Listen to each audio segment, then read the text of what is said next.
A hidden treasure here in Jacksonville is in danger of being destroyed. You're looking at an ancient and little-known fort in East Arlington, right there, deep in some woods on private property near Fort Caroline Road and Monument Road. It dates back to the Spanish-American War, built in 1898 to protect local residents from invaders. But now a local nonprofit is in a battle to save this piece of history from being torn down. Channel 4's Vic Micolucci tells us the story behind the fort and how you can help keep it from being bulldozed.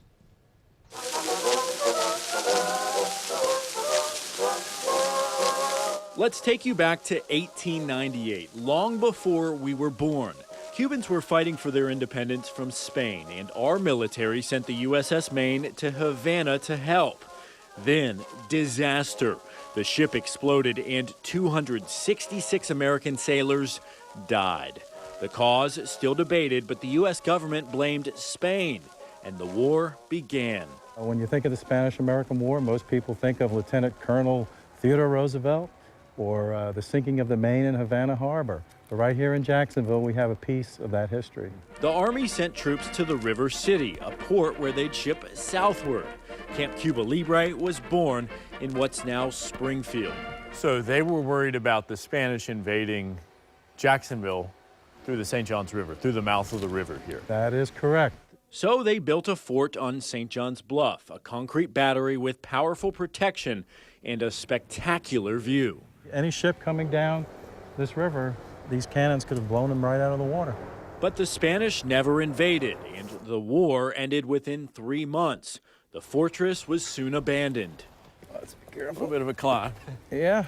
Most people in North Florida have no idea, but this piece of history remains behind this fence and up this trail on private property near Fort Caroline. This is where they would have stored the gunpowder and the shells that they would eventually bring up to load the cannons. Amazingly, it's mostly intact. The 4-foot-thick concrete walls and this underground bunker still stand today.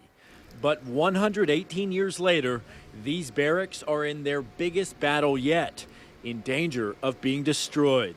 We don't think that's something that we should do with our historical places in Jacksonville. It's now Jim McCarthy's baby. He leads the North Florida Land Trust, a nonprofit trying to save it. We need to come up with about $400,000 in order to buy the property. So if you don't raise the money, you think this is going to be gone? Yes. If you ask me if we're getting a good deal, I'll tell you no. But I'll tell you that we are where we are. Let's go back to that history lesson. In the early 1900s, the government sold the land as surplus. Private owners swapped it for a century, and a few years ago, the last owner didn't pay the taxes and lost it. The land was auctioned off and sold to the highest bidder for $101,000. Did you have any idea there was a fort there? No.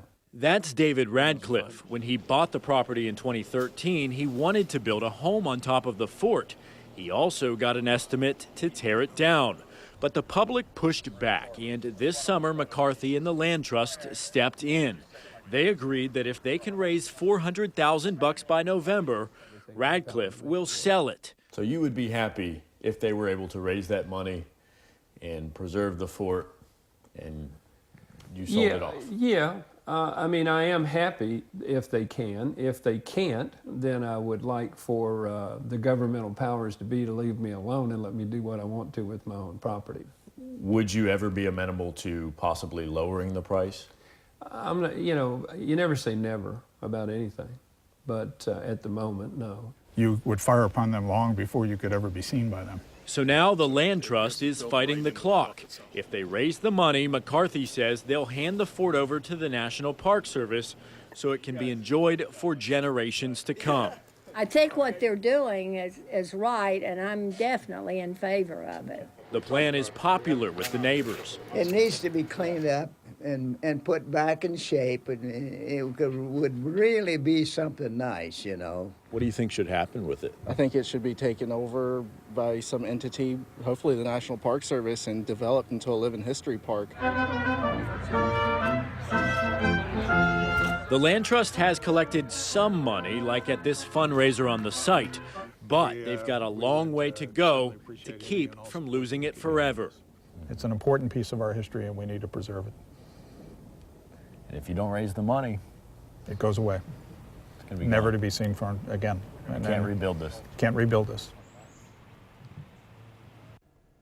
So as of right now, the North Florida Land Trust has raised $59,000, but Dolores Barr Weaver has offered a challenge. If the organization collects $300,000, she will donate the last $100,000. They have less than 7 months to do it. If you want to help preserve the fort or learn more about it, go to our website, news4jax.com. We have a direct link inside the story.